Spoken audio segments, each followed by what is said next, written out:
Hi மக்களே, நான் தான் உங்களுக்கு மோட்டு போத்தில் தூண்டில் மீனவன். நம்ம இன்னைக்கு கடல் போயிருந்தோம். அப்போ நம்மளுக்கு லோமியா மீன் அதிகமாக வந்திருந்தது. லோமியானா சங்கரா, சரிங்களா? போன வீடியோவில் பார்த்துருப்பீங்க. லோமியா மீன்னா சங்கரா, அந்த மீன் நம்ம தூண்டில் அதிகமாக வந்திருந்தது. அதில் ஒரு 5 சங்கராவை நான் சுட்டுட்டு வந்துட்டேன். ஏன்னா சங்கரா வந்து கிலோ வந்து 500 மேலே போயிட்டு ஃப்ரெண்ட்ஸ், அதெல்லாம் சுட்டுட்டு வந்துட்டேன். யூடியூப் சேனல் பார்க்க நீங்கள் சப்ஸ்கிரைப் பண்ணுங்கள். அதை பற்றி நம்ம பார்க்க போகிறோம். வாங்க பார்க்க வீடியோக்குள்ளே போவோம். உடனே செல்லு தட்டி ஆயுதத்தை எடுத்து விறுவிறுன்னு செல்லை தட்டின ஃப்ரெண்ட்ஸ். 2 பக்கம் நல்லா செல்லை தட்டி எல்லா மீனையும் செல்லை தட்டி நீட்டாக ஒன்றுவிடாமல் அவளை செல்லையும் தட்டிட்டேன், சரிங்களா? அப்புறம் எடுத்து விறுவிறுன்னு வெட்டினேன். இதுக்கு மேலே வயிறு பசிக்கணும், மணி வர 5 மணி ஆகிற மாதிரி இருந்தது. சரி, இதுக்கு மேலே வயிறு பசி தாங்க முடியாதுன்னு சொல்லிட்டு விறுவிறுன்னு வெட்டி பீஸ் போட்டுட்டு இருந்தேன் ஃப்ரெண்ட்ஸ். பீஸை போட்டுட்டு குளிச்சுட்டு வந்துடலாமான்னு பார்த்தேன். இல்லை, இருக்கிற மீனையும் வெட்டிட்டு போயிடும், ரெடியாக இருக்குன்னு சொல்லி அவ்வளோ மீனையும் வெட்டினேன். ஏன்னா நாளைக்கு கடல் வெட்டினா எங்கள் வீட்டில் முன்னாடி வெட்ட மாட்டா, நம்ம தான் வெட்டி கொடுக்கணும். அதனால் இருக்கிற மீன் எல்லாத்தையும் வெட்ட ஆரம்பிச்சோன்னா எனக்காண்டி 2 மீன் பொறிக்கிறதுக்காண்டி வெட்டுறான்னு பார்த்தேன். வேண்டாம், அவளும் சாப்பிட்டு போகலான்னு சொல்லிட்டு ஒரு இதில் அவ்வளோ மீன் வெட்டி தள்ளிட்டேன். போங்க, வெட்டி விறுவிறுன்னு நல்லா வாஷ் பண்ணி உள்ள பிசுறு எல்லாம் எடுத்துட்டேன். இந்த உள்ள வெள்ளை கலரில் இருக்கலாம், இதெல்லாம் நீங்கள் க்ளீன் பண்ணிடணும்.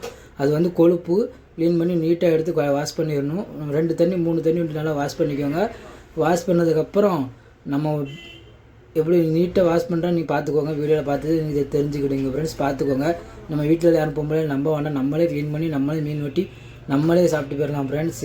எந்த மீனாக இருந்தாலும் ஃப்ரெண்ட்ஸ் சாப்பிட்றதுக்கு நல்லாயிருக்கும். இந்த பாருங்கள், அழகாக நீட்டாக கழுவி எடுத்து வச்சாச்சு பாருங்கள். போடு, இன்றைக்கி ஒரு போடு தான், அவ்வளோத்தையும் நீட்டாக அழகாக வாஷ் பண்ணிக்கோங்க. ஒரு செல்லு கூட இல்லை பாருங்கள் ஃப்ரெண்ட்ஸ். அந்த செல்லு தட்டுற மிஷின் வச்சு தட்டுனால ஒரு செல்லு இல்லாமல் நீட்டாக ஆகிட்டு. யார்கிட்ட நான் பாதி மீன் கடல் மேலே வச்சு செல்லு தட்டி தான் வெட்டி வச்சுருந்தேன். இருந்தாலும் ஒரு 6 மீன் வெட்டாமல் இருந்தேன். மொத்தம் 10-12 கிலோமே மேலே இருந்தது வெட்டாமல் இருந்தேன். அதையும் வந்து சேர்த்து வச்சு வெட்டிட்டேன். கடல் மேலே தூண்டி வாங்கச்சிலேயே ஒரு மீனாக எடுத்து வெட்டி செல்லை தட்டி வெட்டி வச்சுக்கிட்டேன். சரி, வீட்டில் போய் ஈஸியாக இருக்குன்னு சொல்லி உடனே செல்லை தட்டி நீட்டாக கழுவி நீட்டாக தண்ணி வடி வச்சு நம்ம இதில் போட்டாச்சு. இது மசாலா தடவோட சட்டியில் போட்டாச்சு ஃப்ரெண்ட்ஸ். பார்த்துக்கோங்க, எவ்வளோ அழகாக இருக்குது பாருங்கள் ஃப்ரெண்ட்ஸ். அப்படியே பச்சையாக சாப்பிட்ற மாதிரியே இருக்குது.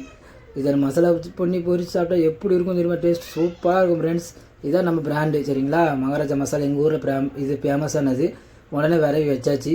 விரவி குளிச்சுட்டு வந்துருண்டாண்டு குளிச்சுட்டு வந்து எண்ணெய் சட்டியை காய வச்சு மீனையும் போட்டு பொரிச்சு எடுத்து சாப்பிட்ற வேண்டியதான்னு சொல்லிட்டு போனேன். போயிட்டு வந்து ஆஹா, இந்த பாருங்கள் ஃப்ரெண்ட்ஸ், எப்படி எண்ணெய் சட்டியில் வெந்துட்டுருக்குன்னு பாருங்கள் ஃப்ரெண்ட்ஸ்.